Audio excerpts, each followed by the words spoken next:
Très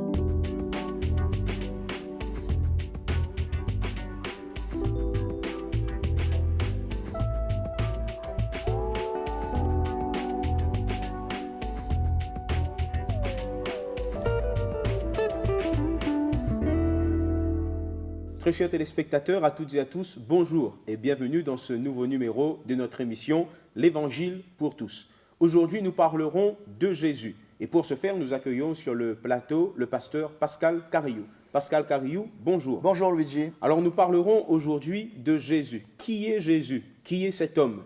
Est-ce un fondateur de religion? Est-ce un homme influent? Est-ce un homme parmi tant d'autres? Que dit la Bible concernant Jésus? Qui est-il? Il est évident que Jésus a marqué l'histoire de l'humanité. D'ailleurs, notre calendrier se base sur avant la naissance de Jésus et après la naissance de Jésus-Christ. Jésus a marqué l'histoire de l'humanité par sa naissance, annoncée très longtemps à l'avance par plusieurs prophéties. Jésus a marqué l'histoire de l'humanité par sa vie, par son enseignement et principalement par son sacrifice. Jésus a marqué l'histoire de l'humanité par sa résurrection. Jésus a marqué l'histoire de l'humanité par son ascension. Et toutes ces choses ont marqué l'histoire de l'humanité. Principalement aussi son enseignement. Un jour, des gens ont dit ceci, jamais homme n'a parlé comme cet homme. Et on peut dire que Jésus a marqué aussi l'histoire de l'humanité par son enseignement. Alors justement, puisque vous parlez de son enseignement, et c'est ce qui en effet caractérisait particulièrement Jésus lorsque nous découvrons la chose au travers de l'Évangile, est-ce que par cet enseignement, l'objectif de Jésus était de créer une nouvelle religion parmi toutes celles qui existaient déjà à son époque? Alors le but de l'enseignement de Jésus, ce n'est pas fonder une religion, c'est nous amener à une communion avec lui. Et par cette communion, Jésus va changer la vie de ceux qui ont cette communion au travers de ses enseignements avec lui et aussi d'avoir l'assurance du salut de son âme. Et il y a beaucoup d'enseignements dans le monde. Il y a eu beaucoup de gens qui ont fait des enseignements extraordinaires, mais connaissez-vous, Luigi, un enseignement qui est en mesure de changer le cœur d'un homme? Absolument pas. Alors vous êtes en train de dire que l'enseignement de Jésus est en mesure de transformer un cœur, une vie? Tout simplement parce que la parole de Jésus est une parole vivante, puissante, agissante, qui peut toucher le cœur d'un homme. Alors vous voulez dire que plus de 2000 ans après, ces paroles qui ont été prononcées par Jésus seraient encore en mesure aujourd'hui d'agir dans la vie des hommes? Un jour, Jésus a dit ceci, dans Matthieu 24, verset 35, « Le ciel et la terre passeront, mais mes paroles ne passeront point. » Autrement dit, aujourd'hui encore, les paroles de Jésus sont efficaces, sont vivantes. Alors nous saluons ceux qui nous rejoignent et nous rappelons que nous sommes en train de parler actuellement de Jésus-Christ, de qui est Jésus et particulièrement de sa divinité. Nous le voyons avec le pasteur Pascal Carriou. Donc vous disiez juste avant, selon l'évangile de Matthieu, le chapitre 24 et le verset 35, que le ciel et la terre passeront, mais mes paroles, parlant des paroles de Jésus, ne passeront point. Alors pourquoi est-ce que ces paroles ne passeront point? Parce que les paroles de Jésus ne sont pas les paroles d'un simple homme. Les paroles de Jésus, nous les considérons comme étant la parole de Dieu. Parole de Jésus, parole de Dieu, pouvons-nous dire que Jésus est Dieu? Exactement, c'est un point très important. Puisque la parole de Jésus est la parole de Dieu, déduction, Jésus est pleinement Dieu. Il est dit dans l'évangile de Jean, au chapitre 1er, verset 1er, « Au commencement était la parole était avec Dieu, et la parole était Dieu. » Dans le même chapitre, un peu plus loin, au verset 14, « La parole a été faite chair, elle a habité parmi nous, pleine de grâce et de vérité. Nous avons contemplé sa gloire, une gloire comme la gloire du Fils unique venu du Père. » Donc Jésus est la révélation de la parole de Dieu. C'est la parole de Dieu faite chair.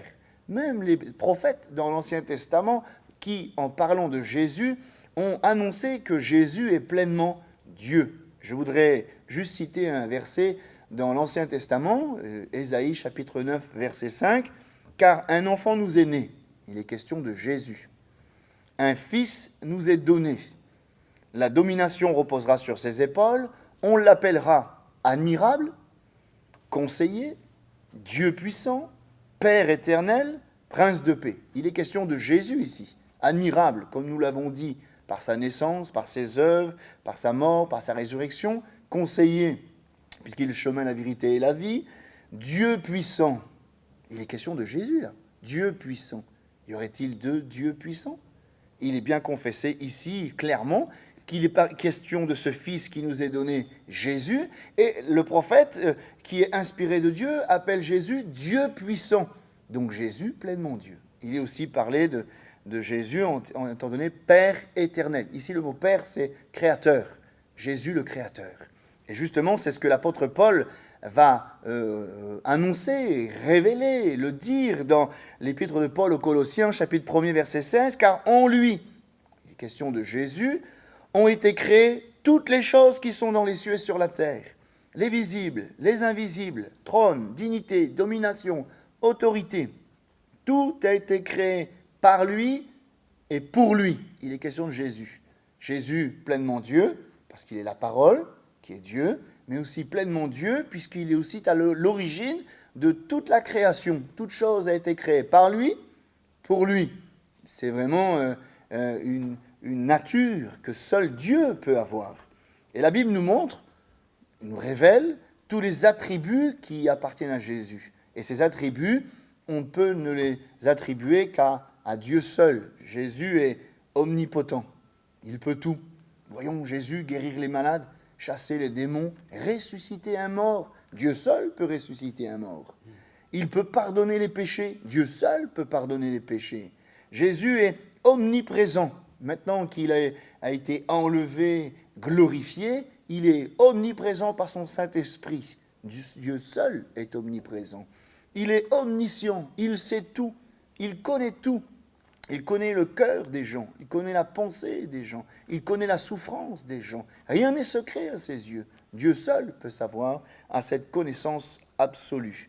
Et la Bible entière témoigne de la divinité de Jésus-Christ. Et nous voulons confesser, affirmer, proclamer que Jésus n'est pas simplement un prophète, que Jésus n'est pas simplement un homme qui a créé une religion ou qui a bouleversé l'humanité, mais la Bible affirme, atteste, prouve qu'il est pleinement Dieu.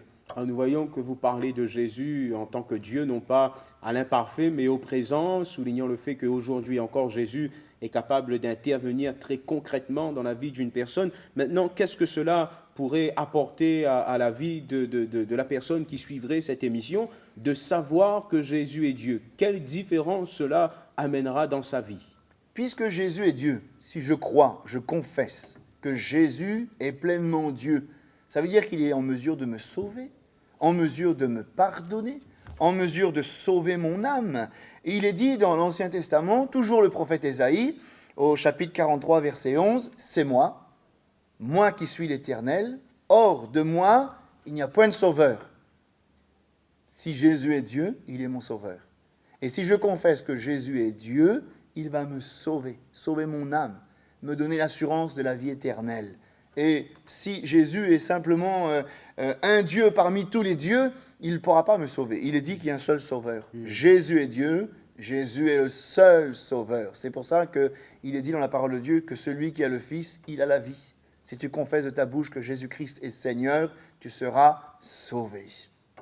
Alors Pascal Carrieux, nous vous remercions pour ces quelques propos au sujet de Jésus, de la divinité de Jésus. Permettez-moi cependant de vous poser une dernière question. Si Jésus est Dieu, alors pourquoi est-ce qu'il est venu sur la terre, là où il y a tant de souffrance? S'il est Dieu, pourquoi n'est-il pas resté là où il était tellement bien?